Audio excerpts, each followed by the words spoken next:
Perfect. Amazing. So hi everyone, I'm Blair Kaplan Venables. I never thought I would be a almost 39-year-old sober, childless, parentless bird watcher living in Kamloops, British Columbia, Canada. But my story took a turn, and I'm the daughter of a man who lived with addiction and a child of divorce. You see, my dad and I were very close. In the 80s and early 90s, he was a diamond dealer, gemologist, very successful at business, using technology to do appraisals, helped create the 84 and 85 Stanley Cup rings. Those diamonds are from him. Unfortunately, someone showed him cocaine. Someone showed him cocaine and he got addicted. And his addiction eventually got so bad that he switched to injecting drugs, to smoking crack. And when I was 7 years old, he sold his business, divorced my mother, and left our family without a conversation. I thought my dad stopped loving me. I didn't understand he wasn't well. And so growing up, starting off my life being really close with my dad, to him abandoning me, what I felt, I developed some mental health struggles and hate and abandonment issues. And I carried that with me as I grew up. And so I went to school for public relations, and social media marketing wasn't a thing at this time, but my professional career, is in the world of social media marketing and public relations. I finished school and I worked for a company called Lululemon. They promoted me. I moved across the country, Canada. So from Winnipeg, Manitoba to Edmonton, Alberta, to British Columbia. And the reason this is important is because I don't know if they still do this, but when I was there, they really supported the personal and professional development of the people who had goals within the organization. And they sent me to this weekend forum called the Landmark Forum. I didn't really care like that. I was going to grow my brain. I was in my early 20s, but I was excited for a free trip. And in my early 20s, here at this forum, I was given the tools I needed to forgive my dad and accept him for who he was. And I'll never forget the conversation I had with him. And I basically said, I'm sorry I ever wanted you to die. And I love you. And I'll accept you for who you are. Whatever relationship you can give me, I will accept. I love you. I want you in my life. And from that moment on, my father was in my life. He was in a lot of people's lives. He began his journey towards sobriety, in the harm reduction route. And at this time he lived in Winnipeg, Manitoba, so the middle of Canada, and I was living in Vancouver on the west coast in British Columbia, and eventually I moved to a Whistler, which is a mountain town, and my dad started to come visit me, and he got to be more involved in my life, and I got to know him. It was really cool, and he got to do things like I never thought I'd ever have an experience doing, like walking me down the aisle at my wedding. But at the end of 2018, we learned he was terminally ill. And I felt robbed. Like my dad was going to be taken away from me. I finally have him back in my life. Like, how is this fair? And he had COPD and lung cancer. And so I started to do something that people don't usually do, and it was letting the skeletons out of my closet. And I started sharing our story of his addiction, my resilience, my forgiveness, and our resilience.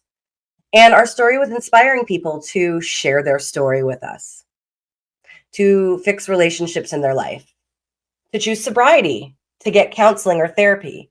And so I said to my father, we have something really special. What if we gather stories of resilience from around the world?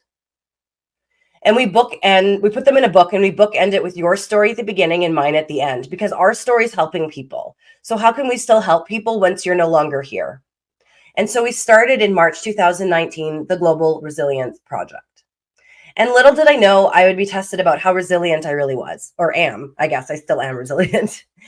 I'm going to give you a bit of a list of what happened over a few-year period. It sounds like a laundry list because it is, but know that it was extremely traumatic. So while navigating my dad's end of life, my grandfather passed away. On the way home from his funeral on the highway, my husband and I got in a car accident, and I got a concussion. A few months later, my husband almost died. He had a heart attack and quadruple bypass surgery, so open heart surgery. A few months later was the pandemic. This whole time we were trying to get pregnant, we learned that we probably couldn't get pregnant on our own. About a year after the heart attack, we got pregnant on our own without trying, which was a miracle. but we miscarried. 3 weeks from the miscarriage, my father-in-law suddenly died after a 3-week battle with cancer. 3 months later, my mother suddenly died at 62 after a 3-week battle with cancer. And then my dad died the same year as my mom. Same week, like 360 days apart. And I could have given up my mission to help people share their stories of resilience. I wanted to give up, but instead I kept going. I put one foot in front of the other. And during this time, what I realized was that I was strengthening my resilience muscle based on neuroscience. Everything that we've been talking about. Because there's science behind how you can strengthen this resilience muscle. And so a few months after my dad passed away, the first book came out and became an international bestseller. I realized it wasn't just a book, it was a global movement. We also launched a podcast, a dark humor merchandise line.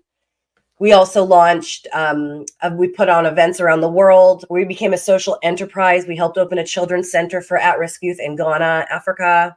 We donate to other organizations. And what we've done is we created a safe space for people to share their stories of resilience so they can heal and to help other people navigate their challenges. And I wasn't sure if we were going to do any more books.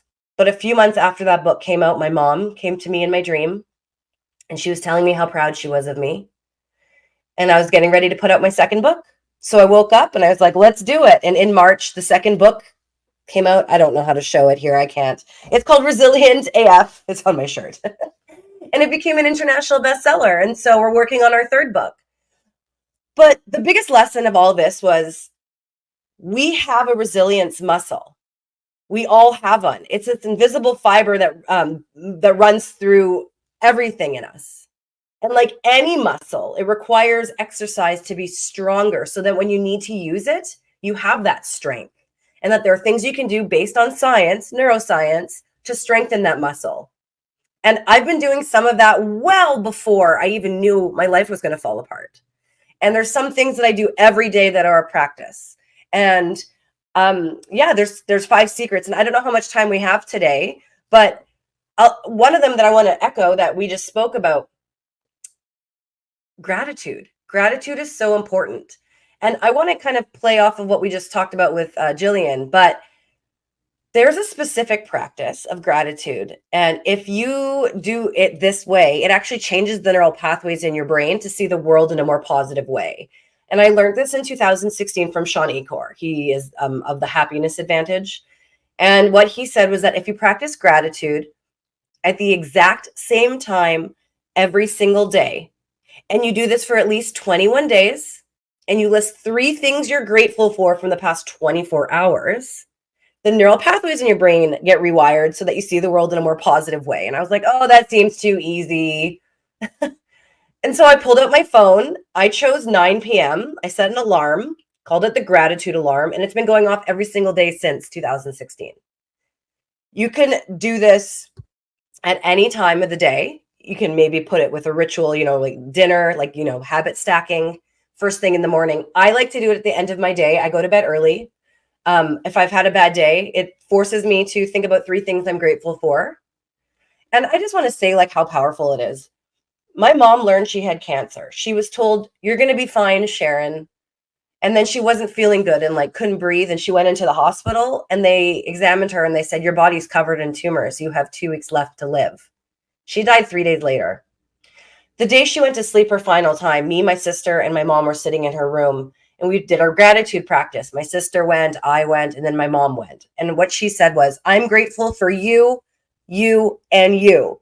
And Alana, my sister, and I were like, who's the third you? And she goes, me. And those were some of the last words she spoke in this lifetime. The day my dad passed away, he passed away at sundown on Shabbat, the Sabbath. We're Jewish. It was a really beautiful, like very painful, but yet beautiful end to his life. We were all standing around together. That night, we all practiced gratitude. We were grateful my uncle made it from Vancouver into Winnipeg in time. We were grateful my dad was no longer suffering. And we were grateful that we could all be together. So I don't have endless amounts of time, but if you connect with me through the globalresilienceproject.com or blairkaplan.ca, I can share with you further secrets. But The gratitude practice, I just want to say it's the easiest thing you can do. There's always something to be grateful for. If I'm having a terrible day, sometimes I'm grateful the day is over for Advil and my pillow. And so I want to invite you to set a gratitude alarm. And the second one that I'm not going to go too far into is sharing your story. There's neuroscience behind sharing your story. Sharing your story is such a powerful tool. And it could be in a journal, it can be to a therapist or a friend. You can be talking to yourself into a mirror.